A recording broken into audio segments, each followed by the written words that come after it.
G'day guys, welcome back. Bo and Maddie here from Chasing Dreams, and today we are kicking it off with Hard Truths Part 2 of sort of traveling Australia that we've found along the way.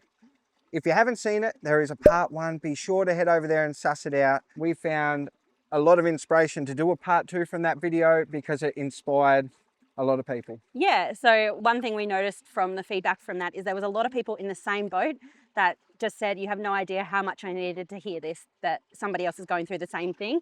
Or those people that are saying like, this has given us the courage to go and do it. So yeah, we've got so many more where that came from. Yep. So yeah. It sort of inspired us, hey? It was just so, you make a video like that in hopes of changing one person's life or thought process. So what are we waiting for? Let's get into it. Let's just get stuck into it, eh? I'm excited for this. All right, so one thing that we've noticed is the availability of fuel. Yeah, that is a big one, hey? And yes, you'll get it with diesel, but not as bad as petrol, all right? So really do not rely on it. If you go remote, there are some towns that now don't stock petrol. They'll say it on the systems and things like that, but they've decommissioned the tanks or the likes of that. So if you're gonna have a petrol vehicle, you just wanna take that little bit extra time to suss it out and make sure, especially in those remote areas, that they do have it available. Because we've been in a few spots now where some people are being caught out thinking that the next town had it. They've run out of fuel and had to just do whatever they can or pay more to have it brought in from a friend or someone heading in that way. So there are ways around it, but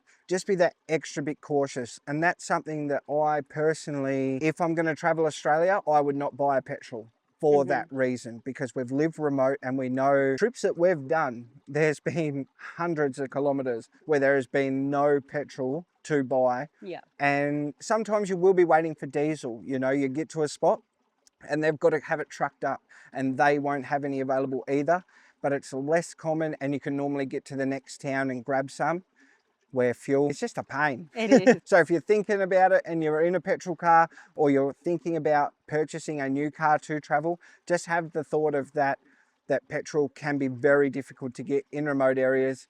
Not all the time, but a lot of the time. And if you're going to go petrol, make sure you got jerry cans and fill them up everywhere you can. Yeah, just that little bit extra planning, really. Yeah. All right. Next up is people will give you their opinion no matter where you want to go and tell you not to go there.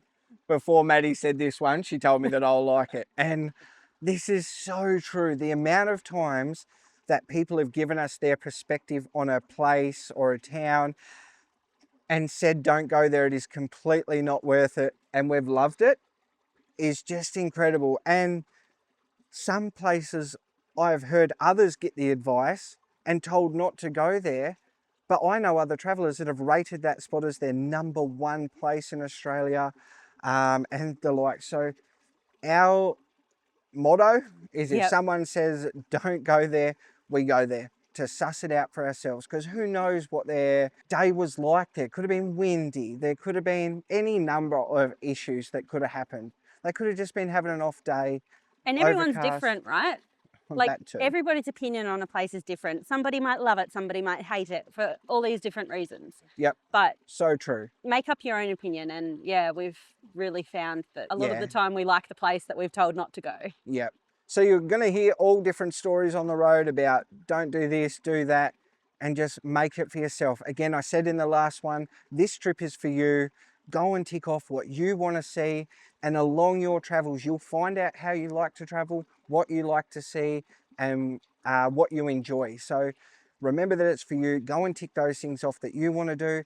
And at the end of the day, you're already doing it. So go that extra 300, 600, 1,000 Ks and go and tick that off so you can at least say you've done it and form your own opinion. And who knows, you might just have the best time of your life. That butterfly scared the out of me. Oh, and you're picking on me about a bird this morning when I threw me coffee everywhere. Goodness me. So we'll move from that one onto personal safety and security. This one got brought up a lot, and we get asked it quite a bit, to be honest, about do we feel safe and how do we combat it and things like that. One thing I will say is I'm a bigger guy and I always get told that it's all right for you because people will probably look at you and run the other way. So keep that in the back of your mind as I'm saying what I'm saying, and I'll try and think of it from somebody else's perspective as well. We haven't felt that unsafe in an area. There's been some times where I've thought things were off and my feelings were right. There was one night when the cops rocked up at 12 o'clock and arrested a fella. That was nothing serious. We've been to free camps and we've seen the amount of alcohol already laying around at 12 o'clock midday.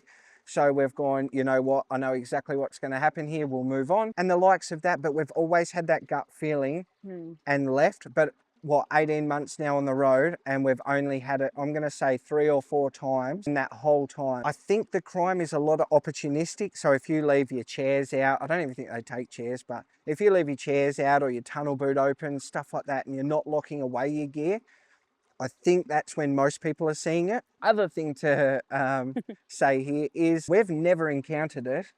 And we've never encountered actually knowing somebody. And I know people are going to hit the comment section right now and say, yes, it happened to me, blah, blah, blah, and you got stuff stolen.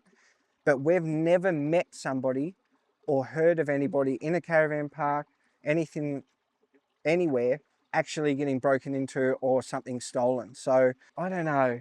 It's one of those things. Everywhere you go, you get told that it's the worst place and the crime is terrible at the moment.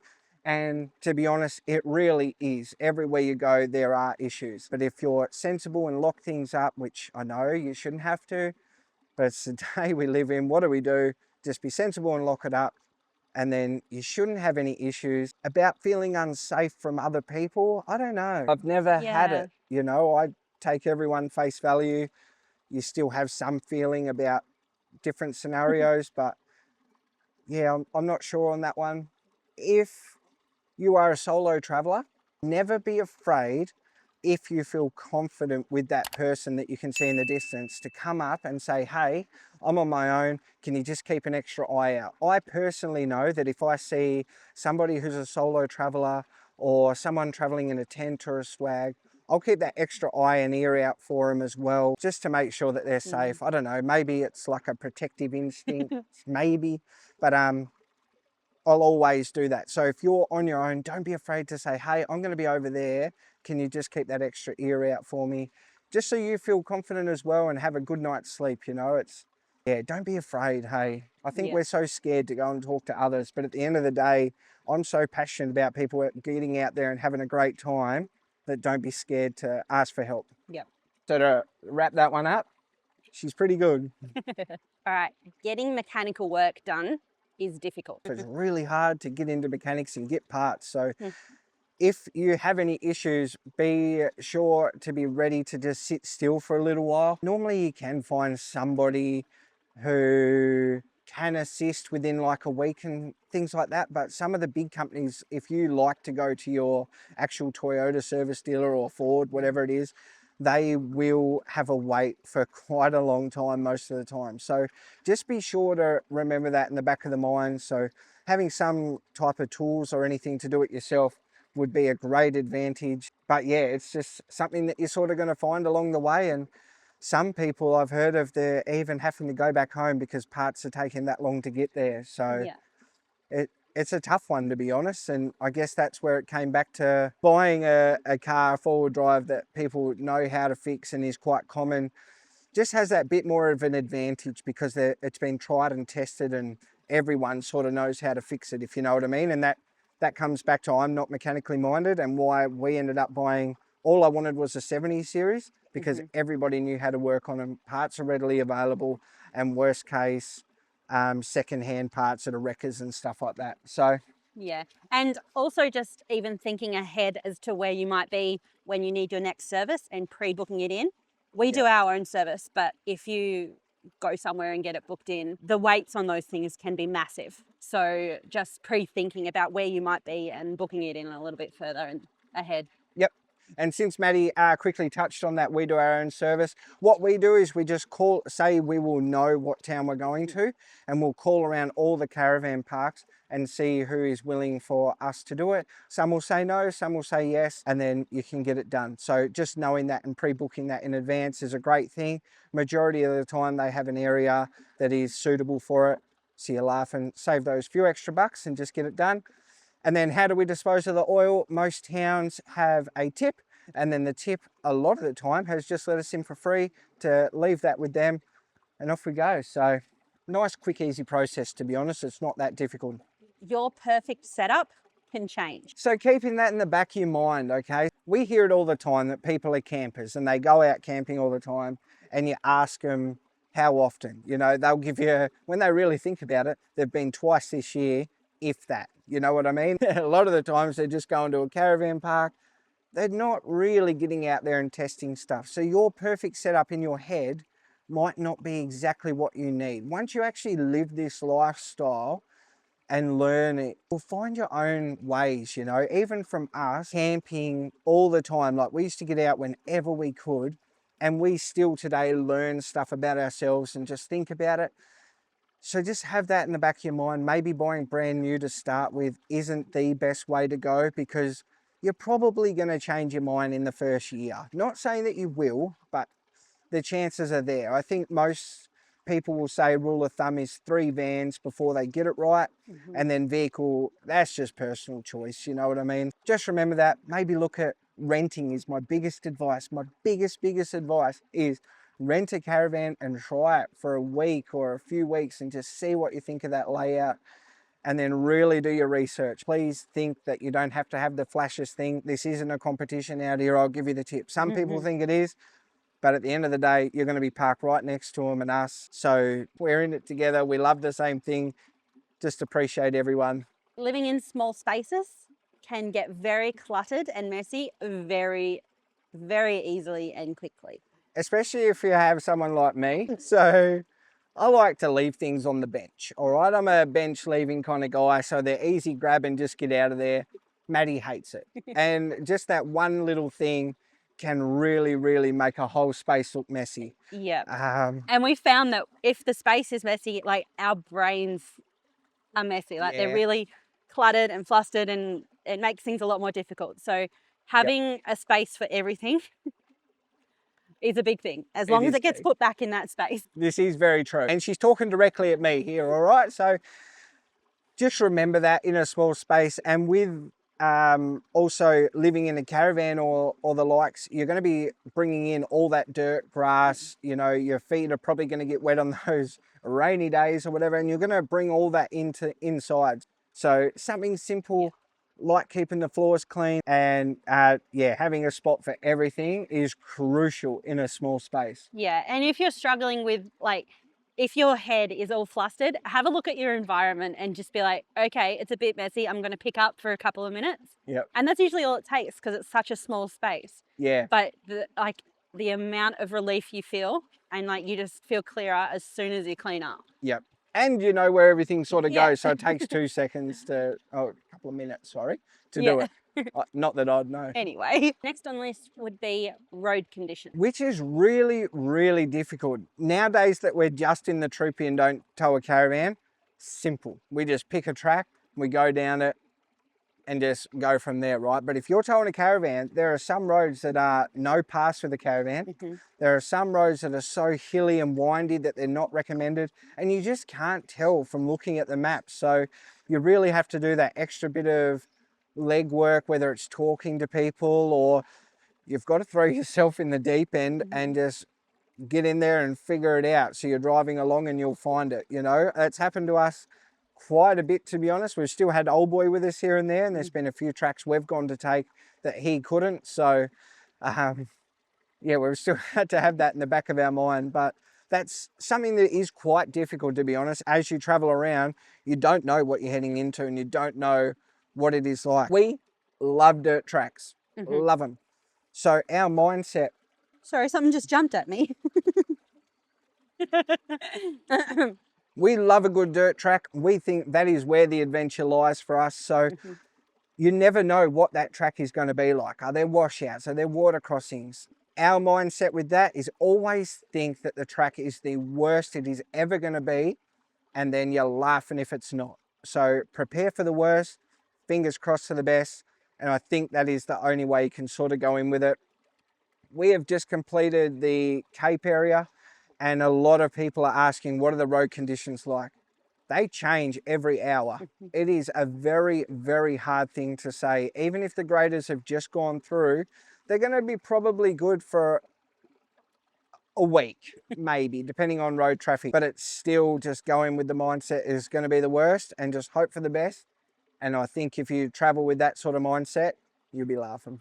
And I think one thing, it sounds simple, but if a road says that it's not suitable for caravans, don't take the risk. Yeah, yep. So we've seen that a lot with the Bloomfield track, and it has signs saying not suitable. You know, I'm on a few of the pages where people say it's only not suitable, you can still do it, there's no law against it, yada yada. But a lot of people are actually getting stuck on that track, which affects the locals because sometimes it can get blocked for hours. So people don't have a means of getting out because there is really only one way in, one way out in that sort of area. That's the only one that's sort of coming to mind at the moment, sorry. So be sure to, I don't know, just don't risk it. Just drive in, do a day trip or something like that maybe. Yeah. Because you don't want to be that person who blocks all the traffic and so, oh, no, I don't. I don't want to be that person who blocks all the traffic and holds everyone up. Like you say, it's one thing if you're just blocking out travellers for the day, whatever. But for the fact that, like, a lot of the times these locals use these roads, Yep. and then they're stuck and they can't get to their work or they can't get home. It's just Locals and trucks. Yeah. Yep. There's also in Queensland, we've never seen these in WA, it's either dirt road or road. But in Queensland, they have this one strip of road. So either side you'll have dirt and then it's just like a one lane road. And that's a major highway, some of these that have that. And it's the weirdest thing, but it works, I guess. Yeah. And then you are required to sort of just have one wheel on and one wheel on the road once another car is there. But once you've got road trains and the likes, be sure to pull over and stuff. But you don't see that. Like some of them are main highways and it doesn't even say that. Like it says it is a main sealed road, which it is, just with that one little lane. So be sure to keep that in mind as well. And it's one of those things, it's very hard. Yeah. Now we are starting to see this one talked about a little bit more on social media and stuff like that, but life after travel. Yeah, this is a tough one and we've never really talked about it, to be honest. So before we started this trip and actually doing the YouTube videos, we actually traveled from 8 months from Broome to Perth and we loved it. We really, truly loved it. And then we ended up stopping because Maddie got the opportunity to go and work FIFO and she really wanted to do it. So we stopped for that. And my mental health, I felt so silly because of it as well. My mental health just dropped because we were doing exactly what we loved and had passion for and loved every day. Like we spend 24 hours together and I now start to miss Maddie if I'm not with her and just think of, oh, she would have loved this, she would have loved that. Like, Maddie, look over there. Like I miss being around her all the time now, which is weird. So many people will say like, oh, don't you get sick of each other? But you have those moments apart where she'll go and read a book or whatever and you're still in the same room and I don't know. It's weird, you miss them even though they're only like 10 feet away from you. It's hard and I really personally got affected by it. And now we're starting to see more people thankfully show their side of it and they're sitting there at work bawling their eyes out because you had that freedom. There's a thing to traveling full time that's just so much freedom. You do what you want every day and even your worst days are just incredible. I don't know, it is such a hard one, but don't ever feel ashamed if you're starting to end your lap and you're starting to feel not great mentally, physically, everything. Reach out to somebody because it's a hard thing. It's a really hard thing to go from that freedom to then be back in that grind. And I think a lot of people after a while find a new freedom within themselves traveling, you know. So really take time, reach out, seek advice and anyone that you can sort of talk to, maybe other travelers that have been in the same position that are ending it as well. And maybe you can like chat to each other and really bounce off it. Maybe start setting some goals at work or in your personal life to head out and do more trips or whether you work towards doing another lap. It's one of those things, and there is no right or wrong answer in how you feel, because it is your life, and to live it the way you want to is a beautiful thing, because we get told definitely how to live it. And let me tell you, it's definitely not for me. I'll do everything we can to continue this journey right now, because we love it. And I know exactly what we're going to be like if we go back to a 9 to 5 and in a house. And it's okay to feel like that too. It's okay to not feel okay. Yeah. Your mental health is priority. And whether that's you get back and realize that that job's not for you, you don't have a passion for it, change. All right, you're already taken that leap in traveling. You know that you can do it.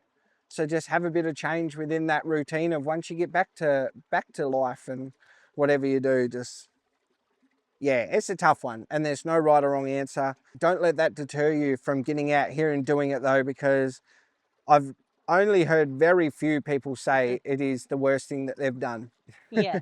There's some people that it wasn't for, and majority of people is the best thing they've ever done. And just look after yourself, hey. Well guys, there's just a few more things that we've sort of thought of and been asked since the last video, so hopefully they help, and hopefully we've given ways to combat them. Don't let any of it deter you from getting out there and going after what you want. There are so many people that are going to tell you that it's not worth doing, but we can truly say that it's the best thing we've ever done, and we absolutely love each day. So please try and get out here and do what you love and go against the norm, because I don't think you're going to regret it. Yeah. If you've got anything else that you've got any questions on, maybe we'll do another video like this. We've still got plenty more. We do have other stuff as well, for sure. And maybe you've got questions that you'd like answered, and we can try and chuck them in. But you know, if this is inspiring to people, I want to do 100 of them to hopefully help just one person each time get out there and go and chase something that is very scary, but certainly worth doing. Thank you so much for sticking with us. Thank you for watching. Hope this helps you get out there on your journey or planning towards your journey. You are an absolute bloody legend. We'll catch you next week, wherever we are. Thanks for coming along.